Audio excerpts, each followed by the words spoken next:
Selanjutnya nanti ya pemantauan ini yang tadi juga disampaikan oleh Pak Eko ya. Kita perlu memantau juga sejauh mana rencana yang sudah dibuat bersama benar-benar terlaksana. Jadi bersama itu kita kan sudah lebih pengalaman biasanya.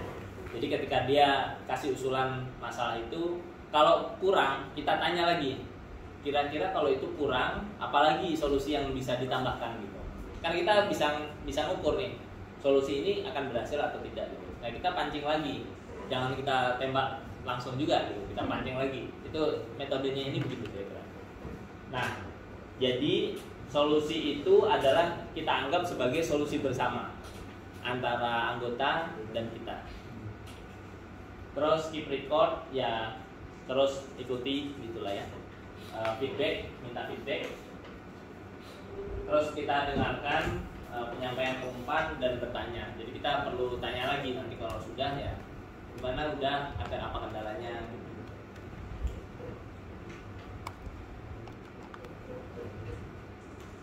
Gimana caranya kita bisa menjadi active listening, mendengarkan dengan aktif. Di tingkatan pendengaran, yang pertama paling rendah adalah tidak mendengarkan. Ini bahasa Indonesia ignoring. Terus pura-pura mendengarkan yang ingin didengarkan saja, selective listening. Jadi dari banyak cerita orang kita ambil aja poin-poin tertentu gitu. Itu disebut sebagai ini selective listening. Mendengarkan dengan penuh perhatian hanya pada kata-kata aja, mendengarkan melalui telinga, mata, hati untuk bisa memahami. Inilah active listening. Jadi kita lihat juga respon dia seperti apa, posisi duduknya seperti apa, raut mukanya seperti apa. Hal-hal yang penting itu biasanya kata-kata yang diulang. Jadi biasanya kalau kita jadi coach gitu ya, kita punya buku, kita tulis kata-kata yang dia ulang itu apa, itu kita tulis. Nah biasanya kata-kata itu kata-kata penting yang menurut orang itu penting. Dan kita nggak boleh mengubah kata-kata itu. Kalau dia bilang mengejek, jadi si ini ngejekin saya Pak gitu, kita tulis mengejek. Jangan diubah menjadi menghina misalnya. Itu beda hal tuh.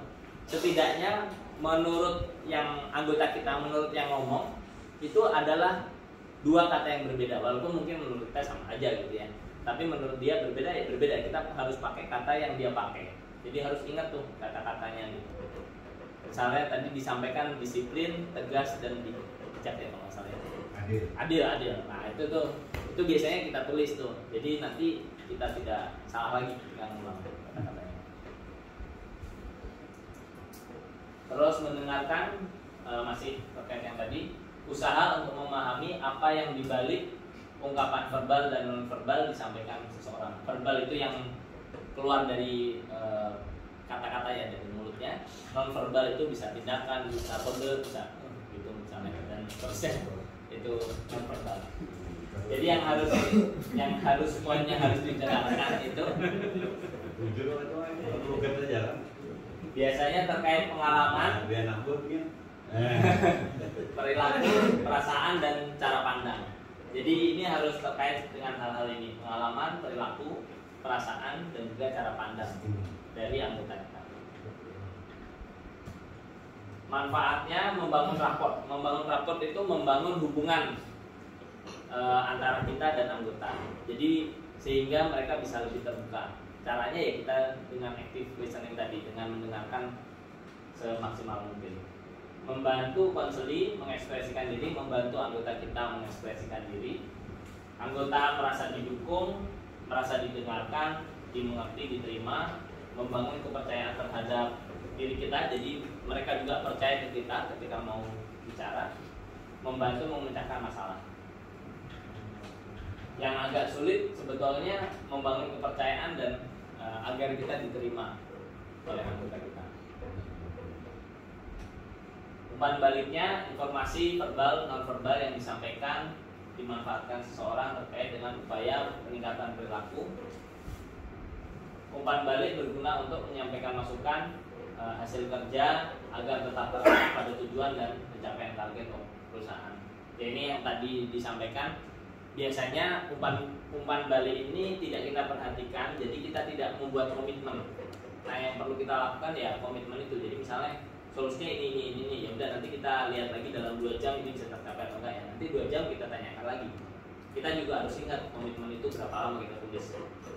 Kalau kita sulit mengingat ya kita tulis. Kalau sampai tahap tertentu ya kita buat aja di HP alarm gitu, alarm bahwa kita waktunya untuk bertanya, kita tanyakan. Bentuk pertanyaan bisa macam-macam, bisa open artinya terbuka, close tertutup, double headed. Jadi gini, kalau double headed dulu, ini pertanyaan ya atau tidak. Kamu kemarin lakukan ini ya? Nah, gitu. Jawabannya ya atau tidak kan gitu. Kalau close itu misalnya ada A, B, C, D lah pilihannya. Kalau leading itu udah mengarahkan, sebetulnya pertanyaan ini tujuannya untuk mengarahkan. Ini juga penting kita latih ya. Jadi kayak kemarin daripada kita nyuruh kursi ini dirapikan, kita nggak nanya, kita nanya aja gitu. Kursinya apa nggak dirapiin aja? Gitu. Nanti dia yang merapiin. Itu leading namanya. Terus hypothetical ini sebetulnya kita punya hipotetis, jadi artinya kita punya bayangan atas jawaban tertentu. Nah, dia jawab. Ini contoh bentuk-bentuk pertanyaan. Self assessment, dia menilai terhadap dirinya sendiri. Kalau open, ya terbuka, pertanyaannya terbuka. Contohnya misalnya, ya sore ini mau kemana? Gitu. Pertanyaannya jawabannya bisa macam-macam. Oke. Pedoman mengajukan pertanyaan. Gunakan pertanyaan-pertanyaan terbuka. Jadi kalau bisa kita menggunakan pertanyaan-pertanyaan terbuka. Jadi kita siap terhadap berbagai jawaban ya. Ya nggak apa-apa kalau jawabannya terlalu aneh ya nggak apa-apa. Gunakan pendekatan non-direktif. Non-direktif artinya tidak mengarahkan secara langsung. Pertanyaan-pertanyaan tertuju pada hal-hal yang sudah direncanakan. Ya seperti tadi kita sudah punya bayangan dulu sebetulnya harapannya apa. Jadi kalau misalnya dia nanya, kalau di awal-awal seringkali kita tanya mau apa gitu. Keinginannya banyak sekali tuh. Dia mau ini, mau itu, mau ini, mau itu. Nah, kita pilih dulu dari hal-hal yang sesuai dengan harapan kita sebagai leader ya.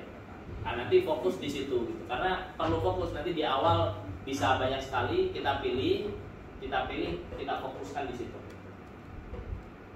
Pertanyaan-pertanyaan yang diajukan mengalir secara kesinambungan, mulai dari hal umum ke hal spesifik. Ya, salah satunya itu.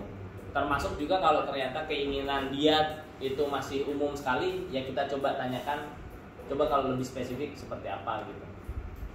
Misalnya tidak paham, oke, nggak pahamnya apa, bagian apa yang nggak paham. Nah itu tugas kita untuk mengarahkan itu, tugas leader untuk mengarahkan. Selanjutnya, probing. Ini teknik corong.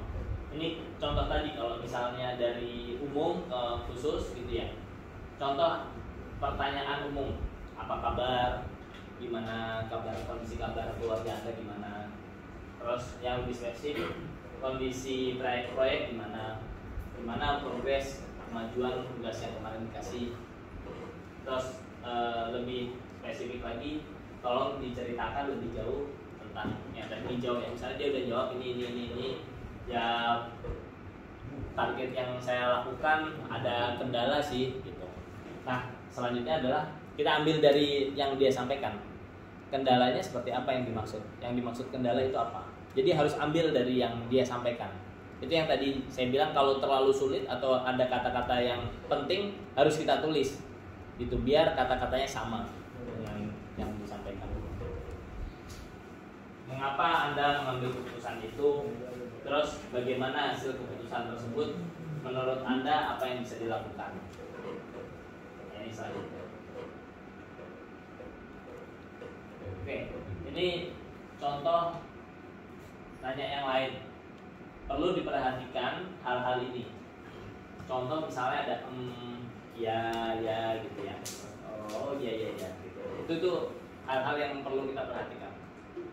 Terus diem, pause, dia pause itu diam ya, misalnya dalam suatu cerita dia diam dulu gitu, terus dia respon terhadap sesuatu itu diam. Itu kita perlu perhatikan tuh, maksudnya apa sih, kenapa dia diam gitu, apa dia mikir atau dia mungkin stres ya, dia sulit mengatakan gitu, atau mungkin hal-hal lain, itu perlu diperhatikan. Terus frase netral pembuka pintu ya, kita perlu sampaikan juga, misalnya maksud Anda gimana, tolong bisa beri penjelasan. Kalau misalnya ada tadi dia sudah mengeluarkan kata-kata itu kita ambil, kita tanya maksud yang dimaksud dengan ini apa, seberapa besar yang tadi dimaksud gitu, misalnya kalau dia sebut masalah ya masalah yang dimaksud, atau kejadian yang dimaksud gitu. Antara masalah dan kejadian tergantung dia sebut apa, dia istilahkan sebut kejadian, masalah. Kalau kita salah nyebut nanti hasilnya bisa blunder, itu sesuatu yang penting. Mendengar